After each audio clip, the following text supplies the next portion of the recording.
गौरी पुत्र गणेश भगवान की जय। बोलिए गिरधर गोपाल श्री कृष्ण भगवान की जय। गौ माता की जय।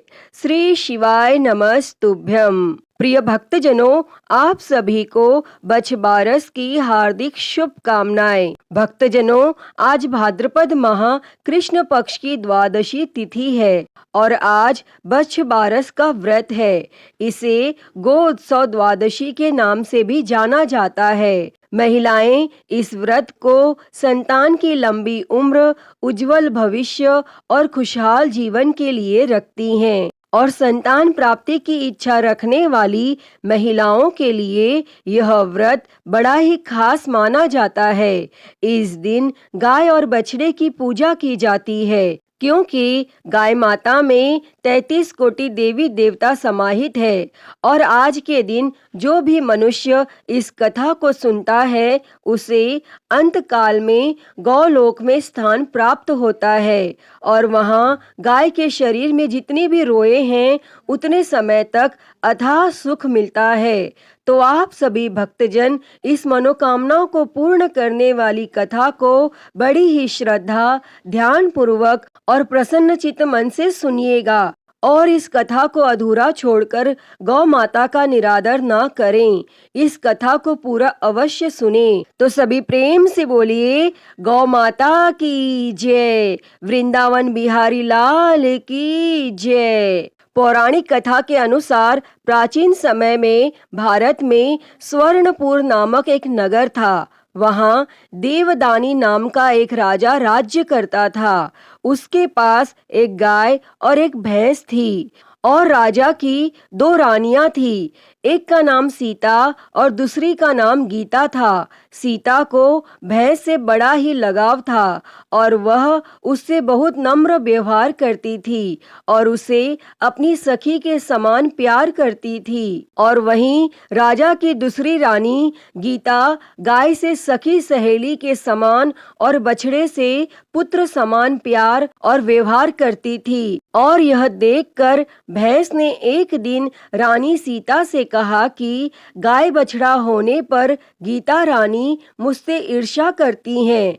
तब इस पर सीता ने कहा, यदि ऐसी बात है तब मैं सब ठीक कर लूंगी। और तब सीता ने उसी दिन गाय के बछड़े को काट कर गेहूं की राशि में दबा दिया और इस घटना के बारे में किसी को कुछ भी पता नहीं चलता। किंतु जब राजा भोजन करने बैठा तभी मांस और रक्त की वर्षा होने लगी और महल में चारों ओर रक्त तथा मांस दिखाई देने लगा और राजा की भोजन की थाली में भी मलमूत्र आदि की बास आने लगी और यह सब देखकर राजा को बहुत चिंता हुई। और तब उसी समय आकाशवाणी हुई, हे राजा, तेरी रानी ने गाय के बछड़े को काट कर गेहूं की राशि में दबा दिया है, इसी कारण यह सब हो रहा है और कल गोत्सव द्वादशी है, इसलिए कल अपनी भैंस को नगर से बाहर निकाल दीजिए और गाय तथा बछड़े की पूजा करें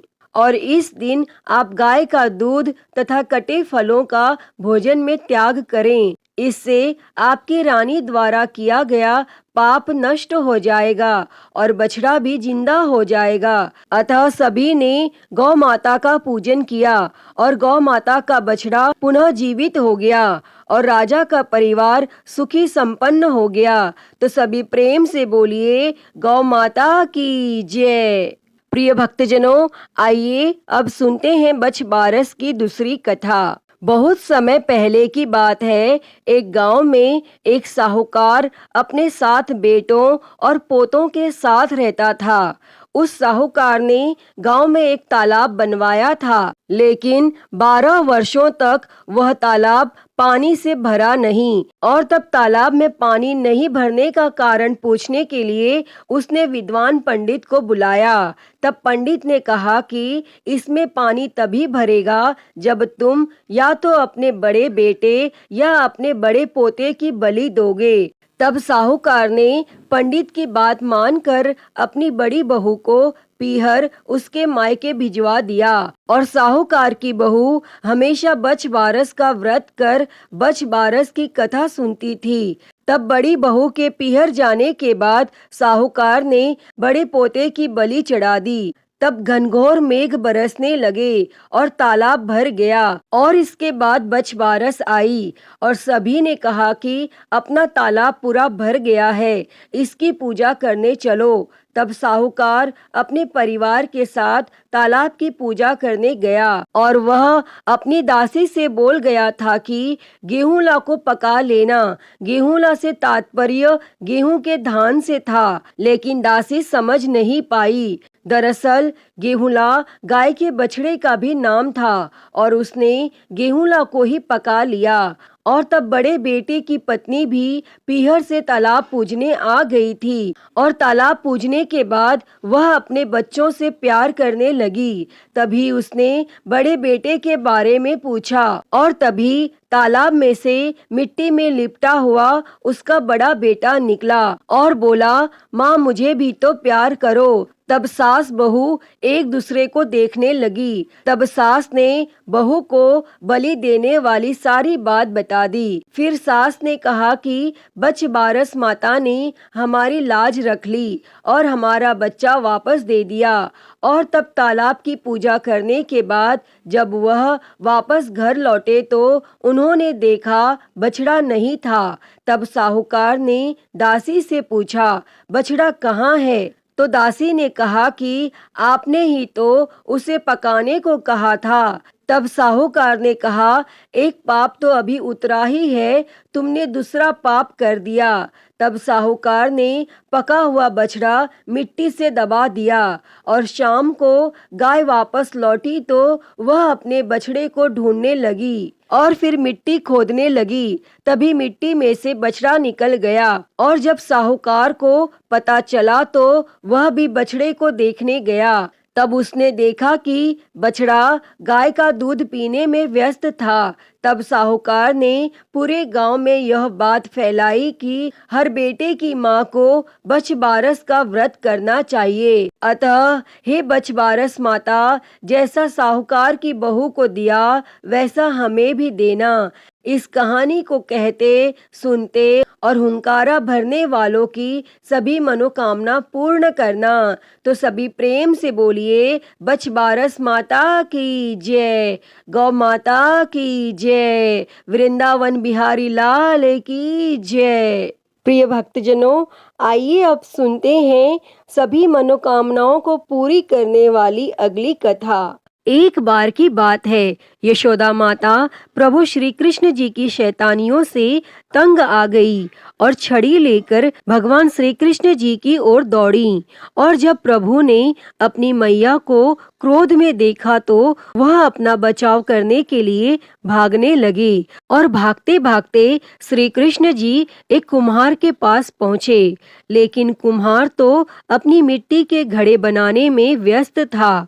लेकिन जैसे ही कुम्हार ने भगवान श्री कृष्ण जी को देखा तो वह बहुत प्रसन्न हुआ और कुम्हार जानता था कि श्री कृष्ण साक्षात परमेश्वर हैं। तब प्रभु ने कुम्हार से कहा कि हे कुम्हार, आज मेरी मैया मुझ पर बहुत क्रोधित है। मेरी मैया छड़ी लेकर मेरे पीछे पीछे आ रही है, आप मुझे कहीं पर छुपा लो। तब कुम्हार ने श्री कृष्ण जी को एक बड़े से मटके के नीचे छुपा दिया। तब कुछ ही क्षणों में माता यशोदा भी वहां पर आ गईं और कुम्हार से पूछने लगी, क्यों रे कुम्हार, तूने मेरे कन्हैया को कहीं देखा है क्या? तब कुम्हार ने कह दिया कि नहीं माता, मैंने आपके कन्हैया को कहीं नहीं देखा है। और भगवान श्री कृष्ण जी ये सारी बातें बड़े से घड़े के नीचे छुपकर सुन रहे थे और मैया तो वहां से चली गई। तब भगवान श्री कृष्ण जी कुम्हार से कहते हैं, हे कुम्हार, यदि मैया चली गई हो तो मुझे इस घड़े से बाहर निकालो। तब कुम्हार बोला, ऐसा नहीं है प्रभु, पहले मुझे 84 लाख योनियों के बंधन से मुक्त करने का वचन दो। और तब भगवान मुस्कुराए और कहा, ठीक है, मैं तुम्हें 84 लाख योनियों से मुक्त करने का वचन देता हूँ, अब तो तुम मुझे बाहर निकालो। तब कुम्हार कहने लगा, मुझे अकेले नहीं प्रभु जी, मेरे परिवार के सभी लोगों को भी 84 लाख योनियों के बंधन से मुक्त करने का वचन दो, तो मैं आपको इस घड़े से बाहर निकालूंगा। तब प्रभु जी कहते हैं, चलो ठीक है, उनको भी 84 लाख योनियों के बंधन से मुक्त होने का मैं वचन देता हूँ। अब तो तुम मुझे घड़े से बाहर निकालो। लेकिन अब कुम्हार कहता है, बस प्रभु जी, एक विनती और है, उसे भी पूरा करने का वचन दे दो तो मैं आपको घड़े से बाहर निकाल दूंगा। तब भगवान बोले, वह भी बता दो, क्या कहना चाहते हो। तब कुम्हार कहने लगा, प्रभु जी, जिस घड़े के नीचे आप छुपे हो उसकी मिट्टी मेरे बैलों के ऊपर लाद के लाई गई है। मेरे इन बैलों को भी 84 के बंधन से मुक्त करने का वचन दो। तब भगवान ने कुम्हार के प्रेम पर प्रसन्न होकर उन बैलों को भी 84 के बंधन से मुक्त होने का वचन दिया। तब प्रभु बोले, अब तो तुम्हारी सब इच्छा पूरी हो गई है, अब तो तुम मुझे घड़े से बाहर निकाल दो। लेकिन अब कुम्हार फिर से कहता है, अभी नहीं भगवान, बस एक अंतिम इच्छा और है, उसे भी पूरा कर दीजिए। और वह यह है कि जो भी प्राणी हम दोनों के बीच के संवाद को सुनेगा, उसे भी आप 84 लाख योनियों के बंधन से मुक्त करोगे। बस यह वचन दे दो, तो मैं आपको इस घड़े से बाहर निकाल दूंगा। तब कुम्हार की प्रेम भरी बातों को सुनकर प्रभु श्री कृष्ण जी बहुत खुश हुए और कुम्हार की इस इच्छा को भी पूरा करने का वचन दिया। और फिर कुम्हार ने बाल श्री कृष्ण जी को घड़े से बाहर निकाल दिया और उनके चरणों में साष्टांग प्रणाम किया और प्रभु जी के चरण धोए और चरणामृत को पिया और अपनी पूरी झोपड़ी में चरणामृत का छिड़काव किया और प्रभु जी को अपने गले लगाकर इतना रोया कि प्रभु में ही विलीन हो गया। भक्तजनों, जो बाल श्री कृष्ण जी 7 कोस लंबे चौड़े गोवर्धन पर्वत को अपनी एक उंगली से उठा सकते हैं, तो क्या वे एक घड़े को नहीं उठा सकते थे। लेकिन बिना प्रेम के कोई कितने भी यज्ञ करें, कितना भी दान करें, चाहे कितनी भी भक्ति करें, लेकिन जब तक मन में प्राणी मात्र के लिए प्रेम नहीं होगा, तब तक प्रभु श्री कृष्ण जी नहीं मिल सकते। तो सभी प्रेम से बोलिए, श्री राधा कृष्ण भगवान की जय। प्रिय भक्तजनों, आइए अब सुनते हैं भगवान श्री कृष्ण जी की एक बड़ी ही दुर्लभ और पुण्य फलदायी कथा। तो सभी प्रेम से बोलिए, वृंदावन बिहारी लाल की जय। एक समय ब्रजभूमि में भगवान श्री कृष्ण के एक परम भक्त कुंभन दास रहते थे। कुंभन दास का एक पुत्र रघुनंदन था और कुंभन दास हर वक्त श्री कृष्ण की भक्ति में लीन रहते थे और पूरे नियम से भगवान की पूजा और सेवा किया करते थे और वे उन्हें छोड़कर कहीं नहीं जाते थे ताकि उनकी सेवा में कोई कमी न आए। और एक दिन वृंदावन से उनके लिए भागवत कथा करने का न्योता आया।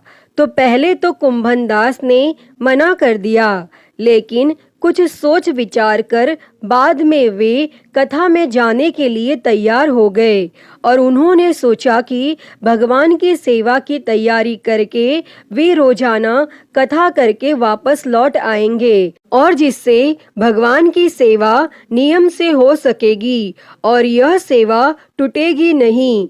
तब उन्होंने अपने पुत्र को समझा दिया कि वे भोग तैयार कर चुके हैं और उन्हें बस समय पर ठाकुर जी को भोग लगाना है। और इसके बाद वे प्रस्थान कर दिए और कथा वाचन के लिए चले गए।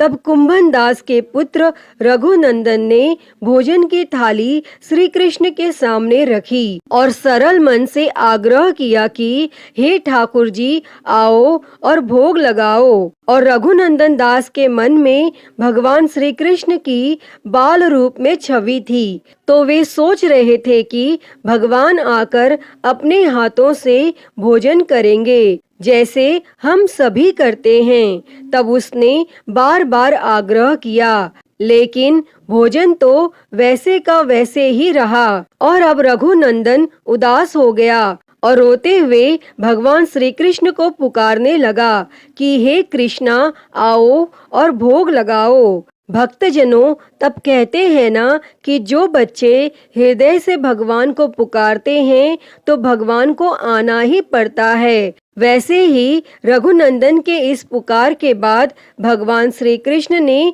बालक का रूप धर लिया और भोजन करने बैठ गए। और जब कुंभन दास ने घर में आकर रघुनंदन से प्रसाद मांगा तो उसने कह दिया कि ठाकुर जी ने तो सारा प्रसाद, सारा भोजन खा लिया, मैं आपको प्रसाद कहाँ से दूं? तब कुंभन दास को लगा कि बच्चे को भूख लगी होगी और वही सारा भोजन खा गया होगा।